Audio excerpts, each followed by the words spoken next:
ابراہیم علیہ السلام کے متعلق آپ پڑھ کے دیکھیں، اللہ فرماتا ہے کہ جتنے بھی میں نے اپنے خلیل سے امتحانات لیے ہیں، میرے خلیل نے ہر امتحان میں پورے نمبر حاصل کیے۔ اللہ اکبر۔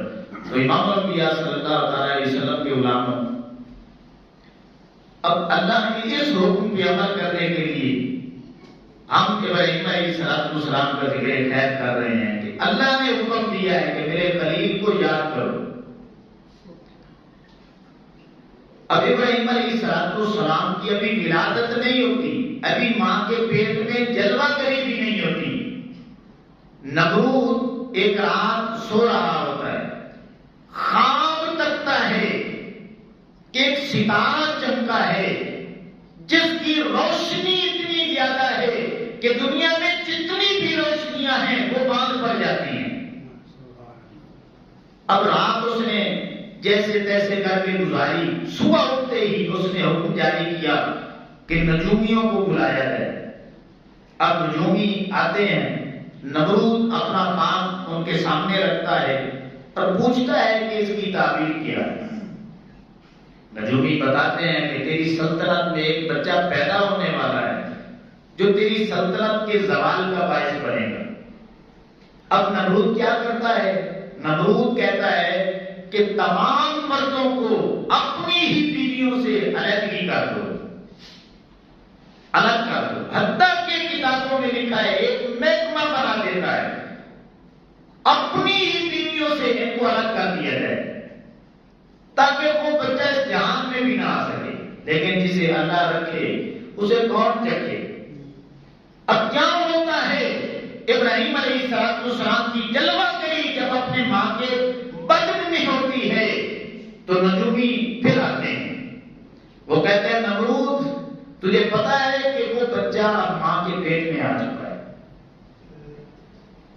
اب نمرود کہتا ہے کہ جتنے بھی بچے اب پیدا ہوں گے نا ان کو قتل کر دیا جائے، ان کو ذبح کرا دو۔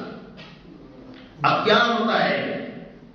مفسرین کرام نے لکھا ہے کہ عورتیں ہوتی ہیں نا، جب پیٹ میں بچہ ہو تو اس کا کچھ نہ کچھ اظہار ہو جاتا ہے، پیٹ کی وجہ سے پتہ چل جاتا ہے کہ بچہ ہونے والا ہے۔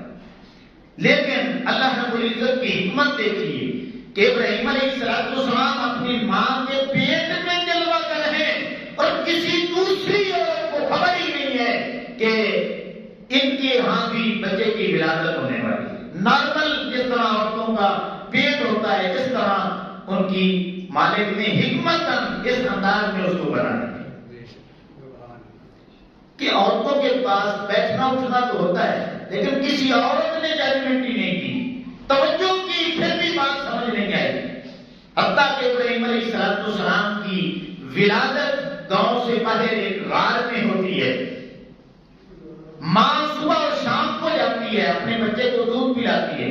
اب مفسرین کرام نے لکھا ہے اللہ کی قدرت کے حوالے سے کہ جو بچہ 5 دنوں کے بعد اس کی گروتھ ہوتی ہے، اللہ کے اس نبی کی اتنی تیزی کے ساتھ گروتھ ہو رہی ہے، اتنی تیزی کے ساتھ اپنی جو ہے وہ جوانی کی طرف بڑھ رہے ہیں۔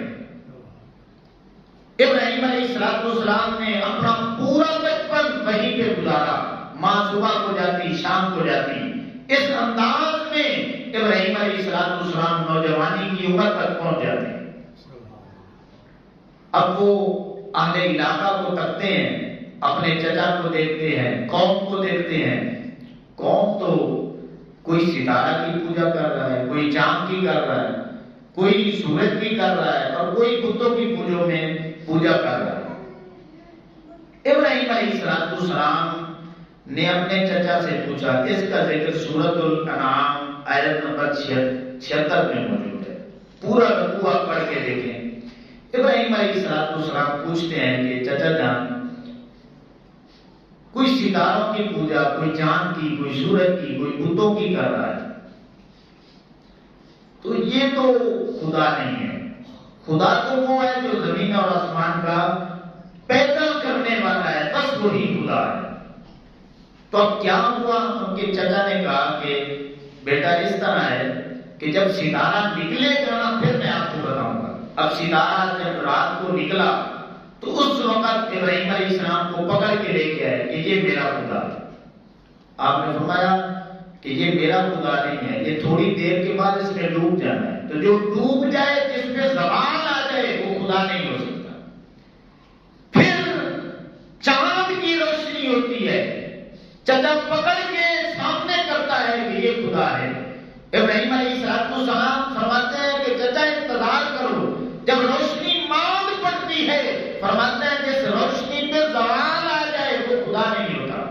اب دن چڑھتا ہے، سورج اپنی آب و تاب کے ساتھ نکلتا ہے، چچا کہتا ہے کہ ابراہیم میرا بیٹا یہ جو ہے نا یہ خدا ہے، ان سب سے زیادہ طاقتور ہے، اس میں روشنی زیادہ ہے۔ اب شام جب ہوتی ہے، سورج غروب ہوتا ہے، تو ابراہیم علیہ السلام فرماتے ہیں چچا اب کدھر گیا خدا؟ یہ تو غروب ہو چکا ہے، یہ سورج ہے، یہ مخلوق ہے، جس پہ زوال آ جائے وہ خدا نہیں ہو سکتا۔ اب لاجواب کر دیا۔ اب جو بتوں کے پجاری تھے نا، آپ نے ان کو للکارا، اور اس کا ذکر بھی قرآن مجید سورۃ الانبیاء 58 سے 70 نمبر آیات طیبات میں سورہ صافات میں موجود ہے۔ سال کے بعد ایک میلہ لگتا ہے، تو وہ سارے جو ہے نا وہیں پہ جاتے ہیں اپنے اپنے بت خریدنے کے لیے جن کی انہوں نے پوجا کرنی ہوتی ہے۔ تو ایک انہوں نے عمارت بنائی ہوئی ہوتی ہے کہ اپنے اپنے بت کے سامنے وہ اپنا ماتھا ٹیکتے ہیں۔ جب وہ ساری قوم وہیں پہ چلی جاتی ہے میلے میں، تو ابراہیم علیہ السلام اس عمارت میں داخل ہوتے ہیں جہاں پہ وہ اپنی عبادت اپنے انداز میں کرتے ہیں۔ تو حضرت ابراہیم علیہ السلام ایک کلاڑا لیتے ہیں، اس کا ذکر بھی پوری ڈیٹیل کے ساتھ اللہ کے قرآن میں موجود ہے کہ ابراہیم علیہ السلام سارے بتوں کی گردنیں توڑ دیتے ہیں۔ جو بڑا بت ہے اس کے کندھے پہ وہ کلاڑا رکھ دیتے ہیں۔ آپ گھر تشریف لے جاتے ہیں، میلے سے جب واپسی ہوتی ہے ساری قوم اپنے اپنے بتوں کی پوجا کے لیے اپنے عبادت خانے میں آتی ہے، کیا دیکھتی ہے کہ سارے بت اوندے پڑے ہیں، کسی کا سر نہیں ہے، کسی کا بازو نہیں ہے، کسی کے پاؤں نہیں ہے۔ اب وہ ایک دوسرے سے پوچھتے ہیں تو سبھی بتاتے ہیں کہ ابراہیم علیہ السلام کوئی نئے خدا کی بات کرتا ہے، یہ سارا کام اس نے کیا۔ تو ابراہیم علیہ السلام کے سامنے یہ بات کی جاتی ہے اور فرعون تک ادھر نمرود تک یہ بات پہنچ جاتی ہے۔ اب نمرود کیا کہتا ہے؟ نمرود یہ کہتا ہے کہ تمہارا اگر پختہ یقین ہے کہ یہی ہے تمہارے بتوں کو توڑنے والا تو اس کو لے کے آؤ میرے سامنے، میں اس سے بات کرتا ہوں۔ اب یہ پورا واقعہ قرآن مجید میں موجود ہے کہ حضرت ابراہیم علیہ السلام نمرود کے سامنے جاتے ہیں۔ نمرود پوچھتا ہے کہ پہلی بات یہ بتا کہ ان بتوں کو تم نے توڑا ہے؟ ابراہیم علیہ السلام نہ ہاں کرتے ہیں نہ کرتے ہیں، فرماتے ہیں کہ جس بڑے بت کے کندھے پہ کلاڑا پڑا ہے اس سے پوچھو، اس نے یہ کام ڈالا ہوگا۔ اب نمرود کہتا ہے کہ یہ تو بت ہیں، مٹی کے بنے ہوئے ہیں، پتھروں سے بنے ہوئے ہیں، یہ تو باتیں ہی نہیں کرتے، ان میں تو حرکت ہی نہیں ہے، یہ تو کوئی کام اپنی مرضی سے کر ہی نہیں سکتے۔ ابراہیم علیہ السلام فرماتا ہے ان کو خدا بنایا ہوا ہے، جن کے اندر جان تک نہیں ہے، وہ اپنی حرکت بھی نہیں کر سکتے، یہ خدا نہیں ہے۔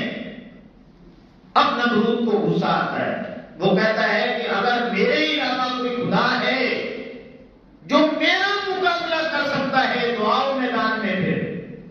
اب قرآن مجید میں آتا ہے کہ ابراہیم علیہ السلام سامنے ہوتے ہیں، نمرود اپنے تخت پہ بیٹھا ہے، ساری قوم جمع ہو چکی ہے، اور نمرود یہ کہتا ہے بتا تیرے خدا کی شان کیا ہے، اپنے خدا کی ذرا شان بھی بتا۔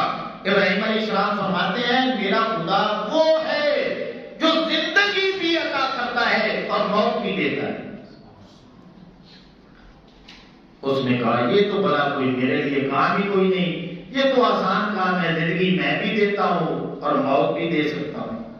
اب اس نے طریقہ کیا اختیار کیا کہ ایک جو قیدی تھا نا جس کو سزائے موت ہونے والی تھی، اس نے حکم دیا کہ اسے آزاد کر دیا جائے، اور جو بے قصور تھا اسے اس نے پھٹے لگا دیا، اور اس نے کہا یہ دیکھو میں نے زندگی بھی دے دی ہے، میں نے موت بھی دے دی ہے۔ اور اس کا ذکر تیسرے پارے کے دوسرے رکوع شروع میں ہی اللہ رب العزت نے پوری ڈیٹیل کے ساتھ اس کو بیان کیا۔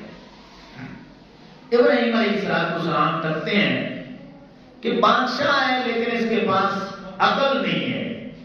آپ فرماتے ہیں کہ میرا خدا وہ ہے جو سورج کو مشرق سے طلوع کرتا ہے مغرب میں غروب کرتا ہے۔ اگر تو خدا ہے تو پھر سورج کو مغرب سے طلوع کر اور مشرق میں غروب کر کے دکھا دے۔ اب وہ لاجواب ہو جاتا ہے۔ جب لاجواب ہوتا ہے تو پھر وہ حکم جاری کرتا ہے کہ ایک جو ہے نا